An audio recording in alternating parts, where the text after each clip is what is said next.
అయితే డాక్టర్ గారు అంటే నేను ఈ మధ్య ఈ డయాలసిస్ వార్డును చూసా. హృదయ విదారకమైన సన్నివేశం అక్కడ. చాలామంది అసలు బతుకున్నందుకు కూడా బాధపడ్డ సందర్భాలు కొంతమంది పేషెంట్ల దగ్గరికెళ్ళి విన్నా నేను.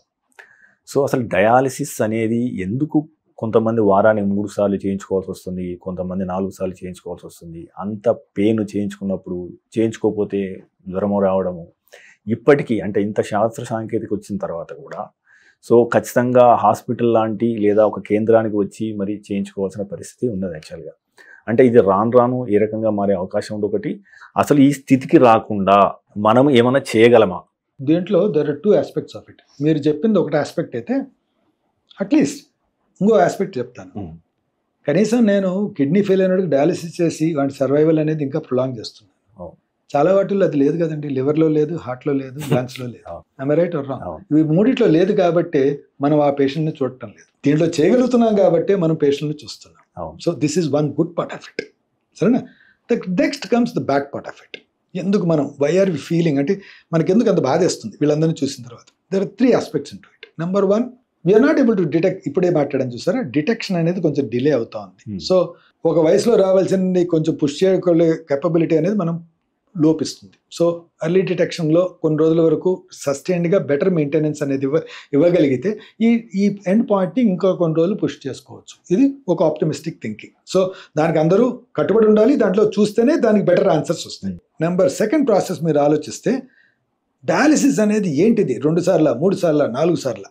ఒకటి. Number 2, are they happy with it? అంటే there are 2 things which we need to consider here అండి. The second 2 parts of it. Number 1 is what is the acceptance into the general public and availability of dialysis? ఇది ఒకటి. ఇది logistical issues. The third part is, are they good on dialysis? ఈ 3 aspects కదా మనం చూసింది.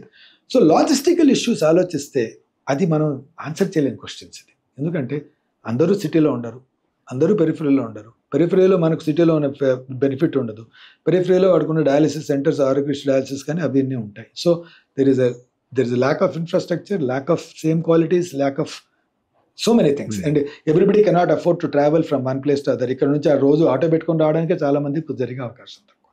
Government has done a great thing. చాలా చోట్ల dialysis centres ఉన్నాయి, కాదంటే లేదు. బట్ స్టిల్ ఇది ఒక ప్రక్రియ కాదు, ఇంటికి పోయి చేసి వచ్చే ప్రక్రియ కాదా? బీపీ చూసి వచ్చే ప్రక్రియ కాదు కదా. ఇది ఒక ప్రాసెస్, ఒక 3-4 గంటలు పట్టే ప్రాసెస్ కాబట్టి ఈ ప్రాబ్లమ్స్ ఉండే అవకాశం ఉంటుంది. ఈ లాజిస్టికల్ ఇష్యూస్ని ఇంత పెద్ద బిగ్ కంట్రీలో అంత ఈజీగా సాల్వ్ చేయడం కష్టం. మనం 20 ఏళ్ల ముందు ఏ లెవెల్లో ఉన్నామో ఇప్పుడు చూస్తే చాలా ప్రోగ్రెస్ అయ్యండి. If you look at it, what I was seeing 20 years ago to today, we have done umpteen number of progress. 25 ఏళ్ల ముందు సత్య కిడ్నీ సెంటర్లో నేను ఉన్నప్పుడు జగిత్యాల్లో పాము కాటికి వాడికి డయాలిసిస్ అవసరం పడితే రాత్రికి రాత్రి వాడు ఒక కారు మాట్లాడుకొని అక్కడి నుంచి హైదరాబాద్ వరకు రావాలి డయాలిసిస్ చేసుకోవడానికి. ఈరోజు జగిత్యాల్లో ఆ రోజు రాత్రి డయాలిసిస్ చేసే క్యాపబిలిటీ మనకు ఉంది. అండ్ అలాంటి ఆప్షన్స్ 4 ఉన్నాయి డయాలిసిస్ కావాలంటే. So we have progressed a lot.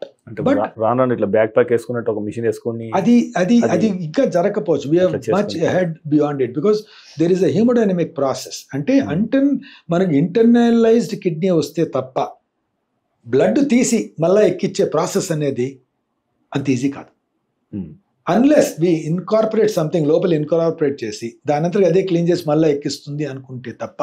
So internalised kidney అనేది జరిగినప్పుడే ఆ ప్రాసెస్ ఈజీ అవుతుంది. అది research in the last 20 years is happening for that. దాని మీద రీసెర్చ్ ఇంకా అవుతానే ఉంది.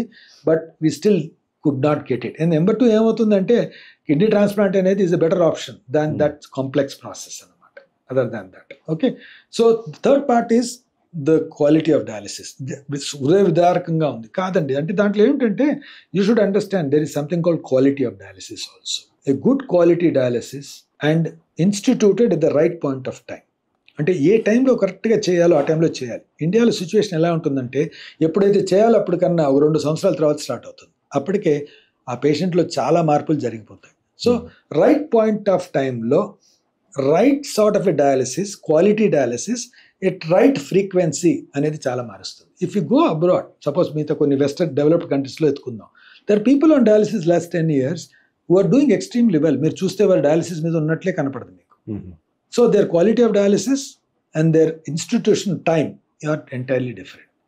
So ఆ అబ్జర్వేషన్ మేము కూడా చేస్తున్నాం. ఇప్పుడు మా ఇన్స్టిట్యూషన్లో కొన్ని క్వాలిటీ డయాలిసిస్ ప్రోటోకాల్స్ పెట్టాం.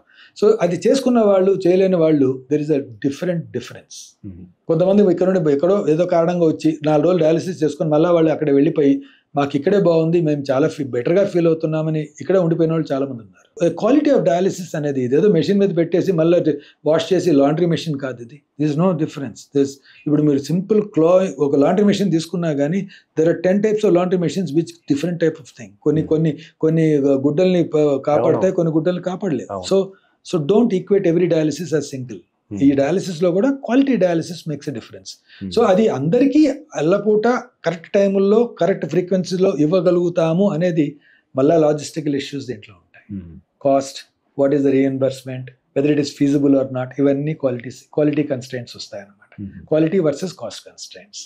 సో ఇది ఒక కాంప్లెక్స్ ప్రాసెస్, దీన్ని ఆన్సర్ చేయడం కష్టం. బట్ క్లుప్తంగా చెప్పడం అంటే a good quality dialysis started the right opportunistic time and in a good frequency, good quality of life is assured. మీరు తీసుకునే అదే మందులు, అదే నాణ్యమైన మందులు, కానీ సగం ధరకే.